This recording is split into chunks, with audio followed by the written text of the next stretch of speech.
Yo, what's good, people? Lockdown day 20. 20 days, people. 20 days. And not much going on today. Just in the kitchen, cooking some pat chow, mushrooms. I'm going to do some scallops for the wife.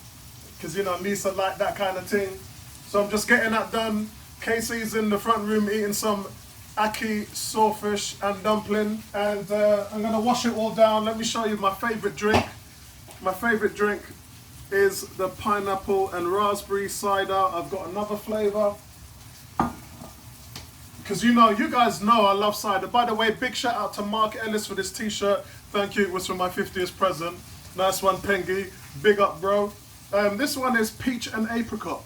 Can you see that right there? That's peach and apricot cider. So that's one of my favorite ciders there. Why aren't you lot listening to this lockdown stay-at-home business? How comes you, what does it take to get the message across, guys? There was an 18-year-old in Wales who got caught for the 6th time. He's been fined, and he ain't listening. Imagine that 6 times you get caught for being outside your house more than once a day. Let me get rid of all this stuff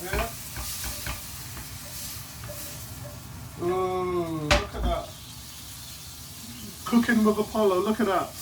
Oh, pat chow, mushrooms, and then the scallops are going to go in now. Yeah, and for all of you that want me to do a cooking show, no. But listen, we might be able to get some oxtail rice and peas in the house soon. Listen, guys, anyway, talking about this lockdown now. What's going on? Why are these people getting caught? There's now 1,000 fines that have been issued in the UK. These are the £60 fines. And out of those 1,000 people, there's been about 50 of them that are re-offenders who have had to pay up to 120 quid. It does scale up to £960 if you're continuously caught. We don't have any prison sentences at the moment in the UK thus far, but if this carries on, it's just going to get mad. But then the numbers are really slow, it's relative. If there's only been 1,000 fines in the UK, then that's pretty good. Yeah, that shows that everyone's kind of on the right path, and we're kind of behaving ourselves as well. The news, though, from Sir Geoffrey Farr says that the UK is likely to be among the European countries worst affected by the coronavirus. Today, we're about to pass the 10,000 mark in terms of fatalities. But for us, we are starting to see a downward curve. But I already talked about the death rate percentages already, and we already know that we've jumped 4% in the last week, up to probably now about 13%. So that's pretty high in adjacent to all the other countries. So listen, this is going to be going on for a while, guys. We just have to keep it locked down. If it stays like this through the whole of April and the whole of May, I think that we can do it. I think that we can curb it.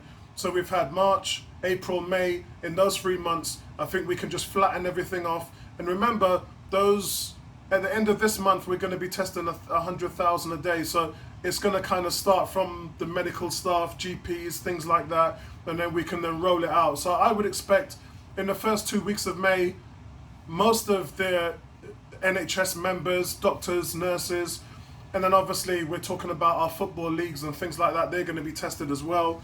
Most of the frontline people are going to be tested, and then we're going to start to see that pattern towards the end of May, where hopefully some of the restrictions will be lifted.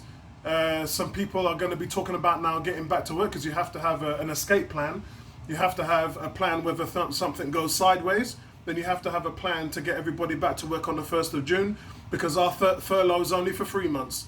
So you'll find that in 4 weeks' time, in just the space of a month, in mid-May, we'll start to be having those conversations at home and at work.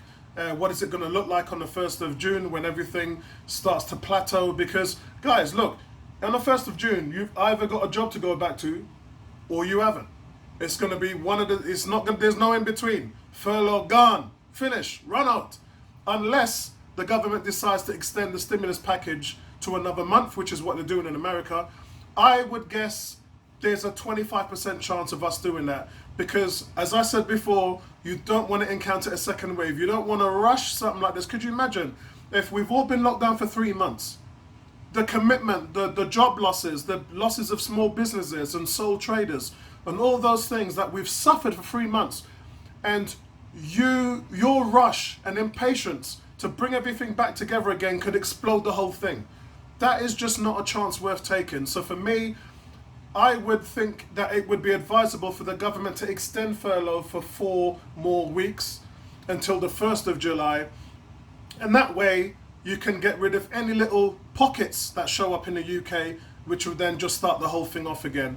And then you can start to normalize things. Government itself said 3 to 6 months. So you must have had the contingency plan to take this into motion. Yeah? Anyway, listen guys, just wanted to cover you guys off and wish you a happy Easter Sunday. And we're going to go live with a podcast tonight if we can get everything up and working. So I'll see you guys who were locked in at 8 o'clock tonight, Sunday.